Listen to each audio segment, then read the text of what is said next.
ఈ ప్రెస్ మీట్లో మీరు మాట్లాడిందంతా కూడా చూసామండి.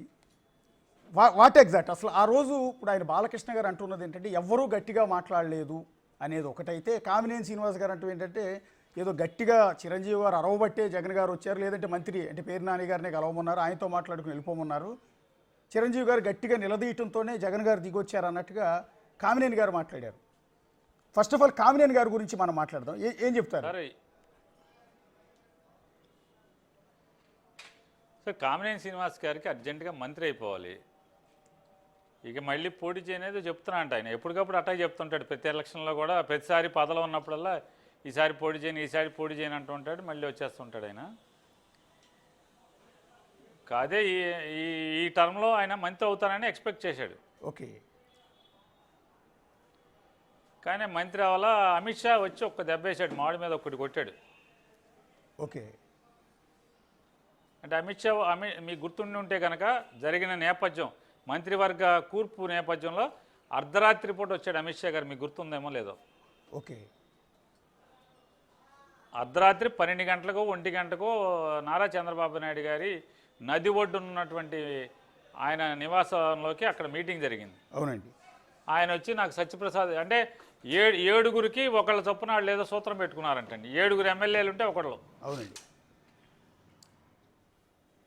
7 ఎమ్మెల్యేలు ఉంటే వీళ్ళకి ఉన్నది 8 మంది అనుకుంటా. అవునండి. ఈ 8 మందిలో 7 ఉన్నారు కాబట్టి ఒకటే అని చెప్పారు. ఆ ఒకటే ఎవరు కావాలంటే సత్యప్రసాద్ పేరు చెప్పేసి వెళ్ళిపోయాడు ఆయన. అవునండి. పాపం చంద్రబాబు నాయుడు గారికి అయితే మనసు నిండా 2 చెప్తాడేమో ఏ పేరు చెప్పకుండా బాబు మీ ఇష్టం బాబు గారు మీరు వేసుకోండి అంటే కామినేని శ్రీనివాస్ వేసుకునేవాడు. ఓకే, ఎందుకంటే ఊరికే ఆయన పువ్వు గుర్తులో ఉంటాడు కానీ అది మొత్తం అంతా ఆయన తెలుగుదేశం పార్టీ. ఓకే, అసలు నిన్న అసందర్భం కూడా కదా కాదు ఆయన సార్. ఆ రోజు ఎప్పుడో జరిగిపోయిన పరిణామాన్ని చెప్పేది నిన్న అసెంబ్లీలో ప్రస్తావించడం అసలు నిజంగా అసందర్భం అనిపించింది.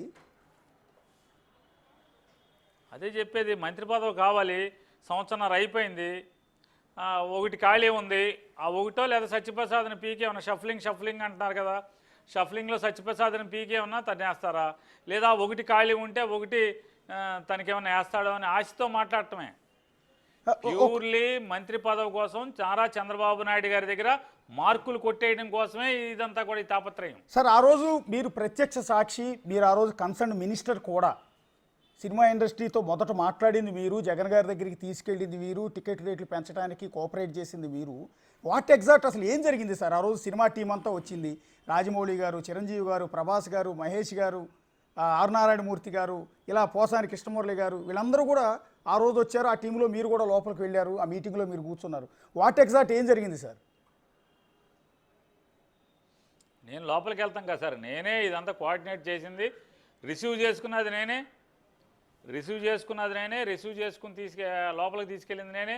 వాళ్ళందరినీ చైర్లో కూర్చోబెట్టి కాఫీ సర్వ్ చేసి, సార్ ఆయన ఆఫీసర్లతో మాట్లాడుతున్నారు తీసుకొచ్చేస్తాను సార్ అని చెప్పి లోపలికి వెళ్ళి ఛాంబర్లో ఆయన అప్పటికే సినిమా అంటే చిరంజీవి గారు వాళ్ళు వీళ్ళందరూ ఏం అడగచ్చు, తర్వాత మనం ఎంతవరకు మనం వాళ్ళకి చెప్పచ్చు, ఇలాంటివన్నీ ఆయన డిస్కస్ చేసుకుని వచ్చారు ఆయన.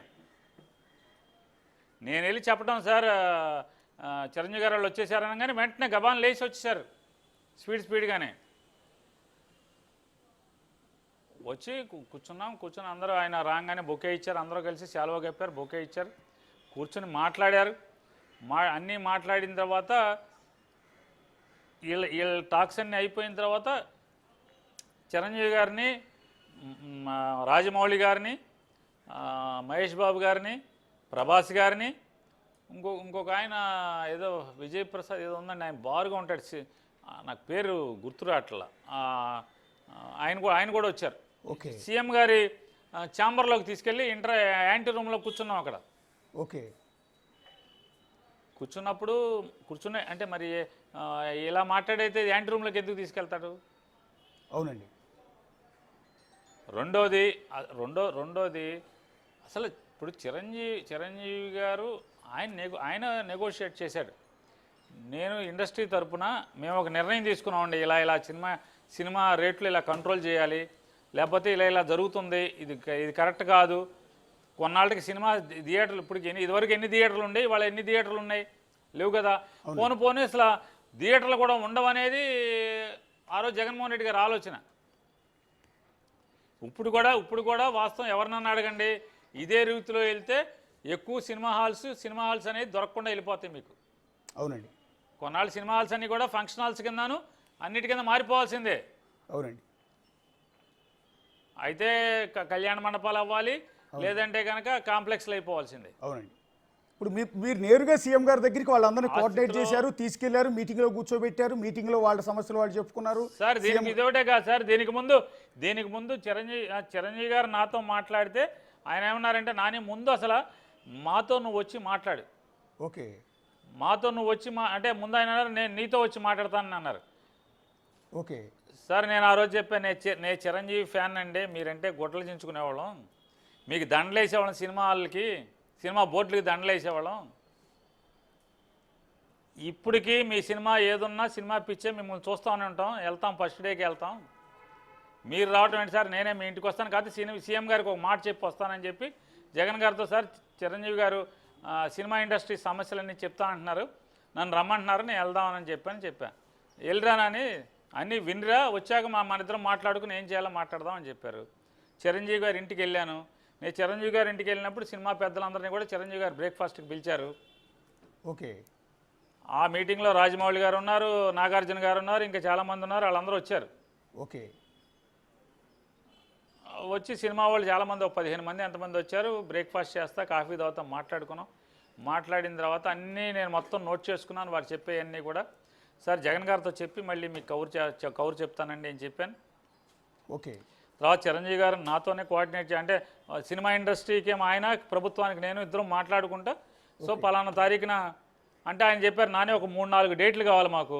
ఆ 3-4 డేట్లు అంటే సినిమా హీరోలందరూ కూడా షూటింగ్లు ఉంటాయి కాబట్టి ఆ డేట్ కన్వీనియంట్ డేట్ ఫిక్స్ చేసుకుంటాం మేము వాయిదాలు వేసి అని చెప్పి ఆయన 3-4 డేట్లు పెడితే నేను జగన్ గారితో మాట్లాడి 3-4 డేట్లు ఇచ్చాను.